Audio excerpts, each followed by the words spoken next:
झारखंड में एसआईआर की प्रक्रिया चल रही है और ऐसे में लगातार जिस तरह से तेजी से एसआईआर की प्रक्रिया पूर्ण होनी चाहिए तो वो नहीं हो रहा, जिसको लेकर आज कांग्रेस के प्रभारी के राजू के नेतृत्व में सभी विधायकों के द्वारा जो है सो आज चुनाव आयोग जाकर एक ज्ञापन सौंपने का काम किया गया। आपको बता दें कि लगातार एसआईआर के मुद्दे को लेकर कांग्रेस पार्टी सजग है और एक भी वैध मतदाता छूटे नहीं, इसको लेकर लगातार प्रयास किया जा रहा है। साथ ही साथ जो बोर्ड निगम का गठन अभी तक नहीं हुआ, उसको लेकर भी कांग्रेस पार्टी ने एक कमेटी बनाने का निर्णय लिया। उस कमेटी से निर्णय होकर जो भी नाम आएंगे उनको बोर्ड निगम में जगह देने की बात कही गई है। आज इस सारे तमाम मुद्दों को लेकर कांग्रेस के प्रदेश कार्यालय में एक प्रेस वार्ता का आयोजन किया गया। मौके पर और क्या कुछ कहा गया, आइए आपको सुनाते हैं। आज कुछ मुद्दे पर आपसे बात करने के लिए ये प्रेस कॉन्फ्रेंस हम ऑर्गेनाइज किया। सबसे पहले आज 3 बजे हमारा कांग्रेस पार्टी का सभी MLAs under the leadership of our Congress legislative party leader CEO election commission को मिला। हम एक रिक्वेस्ट किया, एसआईआर का जो एन्यूमरेशन फेज 29 जुलाई को खत्म होगा, वो डेडलाइन को 15 डेज एक्सटेंड करने के लिए हमारा रिक्वेस्ट को पूरा जस्टिफिकेशन सीईओ साहब के सामने रखा। अबाउट 1 करोड़ वोटर्स का एन्यूमरेशन फॉर्म डिजिटाइजेशन अभी तक नहीं हुआ। नेक्स्ट 9 डेज में बहुत मुश्किल होगा वो डिजिटाइजेशन का, और 45 लाख वोटर्स का मैपिंग भी नहीं हुआ। सभी नाम एएसडीडी में आ रहा है। जल्दीबाजी में ये काम करे तो क्या होगा, अगस्त 5 जब ड्राफ्ट वोटर लिस्ट पब्लिक के सामने आएगा, बहुत ज्यादा वोटर्स को नोटिसेस आएगा। वो नोटिसेस को रेस्पॉन्ड करने का बहुत मुश्किल होता है, इसलिए नोटिस पीरियड के पहले सभी इश्यू सॉर्ट आउट करके ये फेज कंप्लीट करना चाहिए। इसलिए 15 डेज टाइम हम मांगा। और एक इम्पॉर्टेंट मुद्दे हम इलेक्शन कमीशन के सामने रखा। 2003 election commission of India guidelines election CEO के सामने रखा। उसमें वो गाइडलाइंस अभी भी वैलिड है।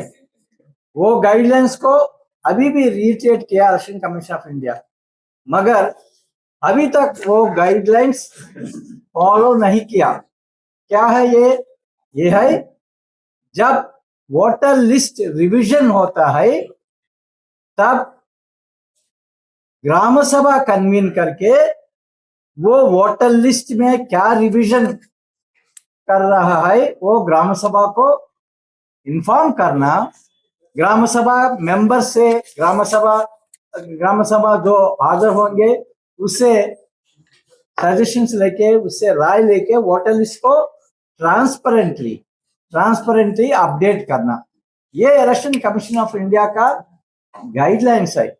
मगर अभी तक एसआईआर प्रोसेस में ऐसा प्रक्रिया नहीं हुआ।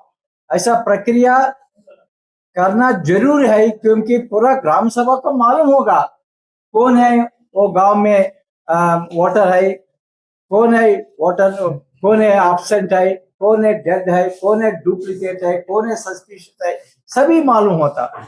इसलिए ये प्रक्रिया ग्राम सभा में करने के लिए हम रिक्वेस्ट किया। दोनों रिक्वेस्ट को सीईओ एक्सेप्ट किया। हम सीईओ को भी थैंक्स कन्वे करना चाहते। पब्लिक का इंटरेस्ट माइंड में रख के सीईओ दोनों रिक्वेस्ट को एक्सेप्ट किया। हमारा सीएलपी लीडर विस्तार रूप से हमारा रिप्रेजेंटेशन क्या है सभी आपके सामने रखेंगे। उसके बाद और एक कुछ और बात मैं रखेंगे। ये पूरा एसआईआर में मैं स्पष्ट रूप से एक बात रखना चाहते, आप एक बार देखिए जो जो स्टेट्स में एसआईआर हुआ वो स्टेट का डेटा एक बार देखिए, वो स्टेट का अडल्ट पॉपुलेशन क्या है, एसआईआर होने के बाद कितना वोटर्स का संख्या है, आप देखें तो हर एक स्टेट में बहुत गैप है, अडल्ट पॉपुलेशन और वोटर्स का संख्या में बहुत गैप है। फॉर एग्जांपल उत्तर प्रदेश में 2 करोड़ गैप है, वेस्ट बंगाल में 83 लाख गैप है, बिहार में 47 लाख गैप है। दैट मीन्स हर एक स्टेट में जो एसआईआर हुआ वो स्टेट्स में लार्ज नंबर ऑफ वोटर्स को डिसएम्फ्रेंचाइजमेंट हो रहा है। कांग्रेस पार्टी आप सभी को मालूम है, यूनिवर्सल अडल्ट फ्रैंचाइज लाने में कांग्रेस पार्टी संविधान सभा में बहुत कोशिश किया। बाबा साहब अंबेडकर कांग्रेस पार्टी मिलके यूनिवर्सल अडल्ट फ्रैंचाइज लिया, इसलिए कांग्रेस पार्टी ये मुद्दे पर बहुत फोकस रख रहा है हर एक स्टेट में, क्योंकि हर एक वोटर का वोटिंग राइट प्रोटेक्ट करने हम एक रेस्पॉन्सिबिलिटी तरफ लेते हैं, इसलिए एसआईआर के बारे में हम इतना फोकस दे रहा है। फाइनली मैं आपको बहुत खुशी से ये बात रखना चाहते, लास्ट 6 मंथ्स में एसआईआर के मामले में हम क्यों इतना फोकस किया, 2 ऑब्जेक्टिव्स है, 2 लक्ष्य है। ये लक्ष्य ये है हर एक जेन्युइन वोटर का नाम वोटर लिस्ट में रहना, जो वोटर जेन्युइन है उनको वोटर लिस्ट पे हटाना एक लक्ष्य है। दूसरा लक्ष्य ये है कांग्रेस पार्टी को ये एसआईआर प्रोसेस बहुत महत्वपूर्ण मौका देता है। क्या है मौका, हमारा कांग्रेस का ग्रास रूट वर्कर हर एक वोटर के साथ जाके उनको सहयोग देके उनसे रिश्ता बन सके। ये काम करने के लिए लास्ट 8 मंथ्स में हम ऑर्गेनाइजेशंस को खड़ा किया, न केवल स्टेट स्तर पर नहीं है, जिला स्तर पर, ब्लॉक स्तर पर, ग्राम स्तर पर और बीएलए को अपॉइंट करके ऑर्गेनाइजेशन खड़ा किया। वो ऑर्गेनाइजेशन ग्रास रूट लेवल पर एक्टिवेट करने के लिए ये बहुत अच्छा मौका है। दूसरा समय में हमको ऐसा मौका नहीं मिलता है, हर एक बूथ में हमारा वर्कर्स को भेजने के लिए, हर एक ब्लॉक में हमारा ब्लॉक प्रेसिडेंट्स को भेजने के लिए हमको मौका नहीं मिलता है। इसलिए ये मौका हम इसलिए यूज किया, इसलिए इतना फोकस किया ताकि हमारा कांग्रेस वर्कर्स को हमारा लोगों के बीच में रिश्ता बनेगा और नेक्स्ट 3 इयर्स में वो रिश्ता स्ट्रेंथन करके हम पब्लिक का बीच में काम करने के लिए हम ये प्लेटफॉर्म तैयार कर रहे, इसलिए हम ये मौका इसलिए भी हम यूज किया। अब नाउ सीएलपी लीडर ने हमारा रिप्रेजेंटेशन हम दिया उसके बारे में आपको बात करेंगे। हाँ आपको जो दिया ना, हाँ सब दे रहे हैं, आपको दिया सर। हाँ ओके। आप बोर्ड निगम के बारे में, ये बोर्ड निगम के बारे में एक प्रेस रिलीज आप सभी को दिया गया, डिस्ट्रीब्यूट किया गया। ये है जब मैं झारखंड में आया उसी दिन से ज्यादा कांग्रेस लीडर्स मेरा साथ आके बोर्ड निगम का पोस्ट मांग रहा है, मगर उसी टाइम में पोस्ट नहीं है वेकेंट।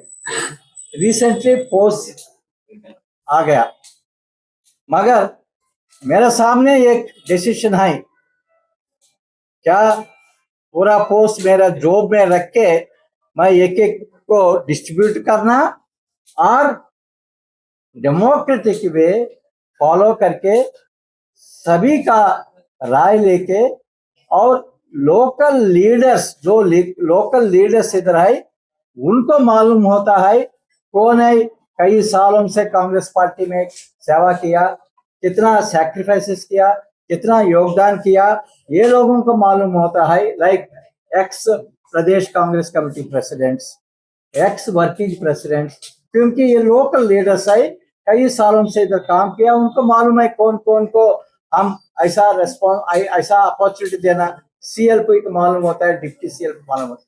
मैं एक डिसीजन लिया, एक डेमोक्रेटिक वे में ये बोर्ड निगम का कैंडिडेट्स को आइडेंटिफाई करने के लिए मैं एक लेटर पीसीसी प्रेसिडेंट्स को लिखा, उसके बारे में एक प्रेस रिलीज भी आपको दिया, एक सिलेक्शन कमेटी को कॉन्स्टिट्यूट किया, उसमें ex presidents of the Pradesh Congress committee, CLP, deputy CLP, ex working presidents रहेगा, पीसीसी प्रेसिडेंट उनको कन्वीनर रहेगा। ये कमेटी 10 बार और 20 बार मिलके कुछ पहले डिसाइड करने के पहले क्राइटेरिया फाइनलाइज करना, क्यों कितना क्या क्राइटेरिया बेसिस पर हम देंगे, और सोशल इंजीनियरिंग भी मन में रखना, रीजनल बैलेंस भी मन में रख के फाइनलाइज करना, वो डिस्कस करके हर एक वैकेंसी पर कंसेंसस लाके एक वैकेंसी को एक नेम हमको भेजना पड़ेगा, हम एआईसीसी को भेज के अप्रूवल लाके फिलअप करेंगे। हम ये इंस्ट्रक्शंस दिया, मेरा उम्मीद है विद इन 2 वीक्स ये लोग बैठ के जो रेस्पॉन्सिबिलिटी उनका दिया गया, जो ट्रस्ट मैं उनका दिया, मेरा कोशिश, मेरा होप है वो ट्रस्ट वो निभाएंगे। वो क्राइटेरिया दैट्स व्हाट, वो क्राइटेरिया फाइनलाइज करना, क्या हम मैं बात करना चाहते हैं, ये है हाँ एसआईआर प्रक्रिया हम यूज करके पूरा कांग्रेस वर्कर्स को फील्ड तक जाने के लिए हम कोशिश किया, और जब ड्राफ्ट वोटर लिस्ट पब्लिश होगा, whether that is August 5th or August 20th, depending on the decision, which is likely to be in the middle of August. From that point, हमारा Congress machinery, Congress workers 300 times तेज से काम करना पड़ेगा, क्योंकि ये enumeration phase है। Enumeration phase में बीएलओस का सहयोग मिलेगा और एडमिनिस्ट्रेशन का सहयोग मिलेगा। जब हर एक बूथ में 100, 200, 300 वोटर्स को नोटिस आते हैं, वो नोटिस पर रेस्पॉन्स देने का रेस्पॉन्सिबिलिटी वोटर्स को होता है। इसलिए हमारा वर्कर्स बहुत तेज से बहुत मेहनत रख के हर एक वोटर को सपोर्ट देना पड़ेगा। इसलिए हम ये ड्राफ्ट वोटर लिस्ट पब्लिश होने के बाद हर एक नोटिस को कैसा रेस्पॉन्ड करना, ये सभी चीजें पर हम सभी हमारा असेंबली सेक्रेटरीज और वाइस प्रेसिडेंट डीसीसीज और सभी ब्लॉक प्रेसिडेंट्स को अच्छी तरह ट्रेनिंग देके हर एक वोटर्स को हम सपोर्ट करने के लिए हम ऑर्गेनाइजेशन को तैयार कर रहे हैं। ये बात है। दूसरा बात यह है, नेक्स्ट 2-3 इयर्स में हमारा फोकस पब्लिक इश्यूज पर होगा। ऑर्गेनाइजेशंस को हम बिल्ड किया, मगर केवल ऑर्गेनाइजेशन से लोगों को फायदा नहीं मिलेगा। ऑर्गेनाइजेशंस पब्लिक इश्यूज टेकअप करके पब्लिक का इश्यूज पर काम करना पड़ेगा। इसलिए आपको अगले दिनों में आपको ये नजर आएगा, कांग्रेस पार्टी कुछ इश्यूज लेके काम शुरू करेंगे, कुछ लोक संवाद हम ऑर्गेनाइज करेंगे। हम कुछ इश्यूज लेके ऐसा संवाद हम प्लान करके पब्लिक में ये रिश्ता बनने के लिए कांग्रेस पार्टी तैयार कर रही है। नाउ आप क्वेश्चंस पूछ कर। दो सवाल है प्रभारी जी से। वोट का अधिकार कांग्रेस के नजर में, जनता की नजर में, देश की नजर में सबसे बड़ा अधिकार है। और जैसा प्रभारी महोदय ने कहा कि देश के आजादी के बाद कांग्रेस ने, बाबा साहब ने, पंडित नेहरू ने बड़े संघर्ष करके एक एक व्यक्ति को वोट का अधिकार दिया। अमेरिका जैसा देश जो अपने को शक्तिशाली देश कहता है, दुनिया में अपने आप को विकसित देश कहता है, वो भी आजाद हुआ 1776 को। उसने सबको वोट का अधिकार नहीं दिया। वहां गोरे काले का विभेद था। कालों को तो 189 वर्ष तक, 189 ईयर्स तक स्ट्रगल करना पड़ा, संघर्ष करना पड़ा, तब उन्हें वोट का अधिकार मिला। महिलाओं को भी वहां वोट 144 वर्ष बाद 1920 यानी 1920 को वोट का अधिकार मिला। हम जैसे लोग, भारतवासी लोग सौभाग्यशाली थे कि पंडित नेहरू और कांग्रेस का शासन था, बाबा साहब के हाथ में संविधान लिखने का मौका मिला था, सबको वोट का अधिकार दिया। अगर आज मोदी जी उस समय हो जाते और अमित शाह हो जाते तो मैं दावे के साथ कहता हूं कि ये तानाशाह हम सबको वोट का अधिकार नहीं देते। तो बड़ी मुश्किल से ये वोट का अधिकार मिला है।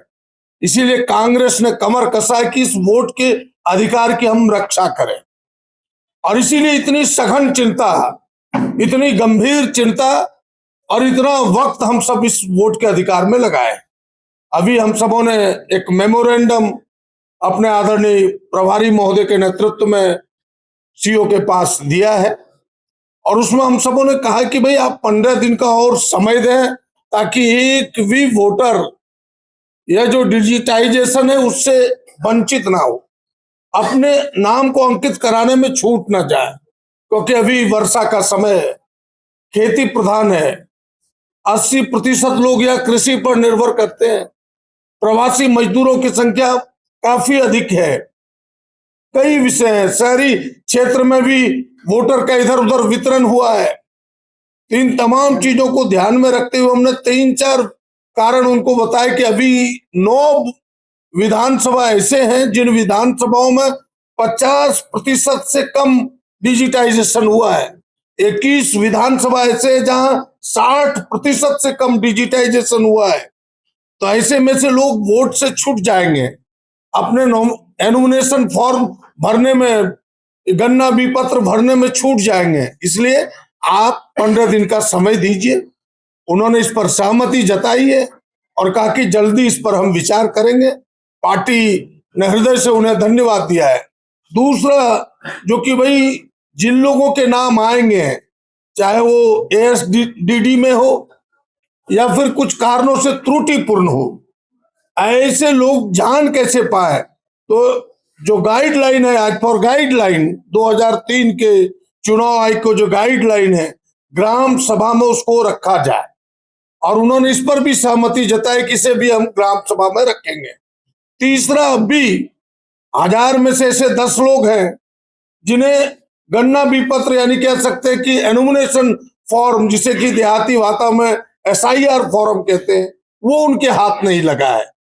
उन्होंने कहा कि ये जो ERO है उनके पास उनके सारे लिस्ट है, अगर ऐसे छूटे होंगे तो वो वहां से उन्हें उपलब्ध कराएंगे या डायरेक्शन भी सभी उपायुक्तों को देने का उन्होंने सहमति जताया है। तो जो तमाम चीजें हैं बड़े विस्तार से हम सबों ने उस पर बात की है।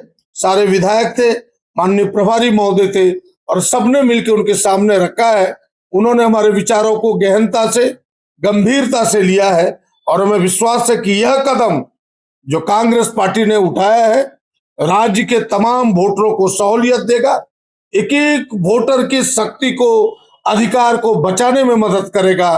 और 15 अगस्त को ग्राम सभा होगा। ये सारे चीज पारदर्शी तरीके से बिल्कुल एक एक लोग एक एक चीजों से वाकिफ हो सकेंगे और यह कदम झारखंड के लिए लाभकारी होगा। यह हम सबका विषय है। आप सबको धन्यवाद। और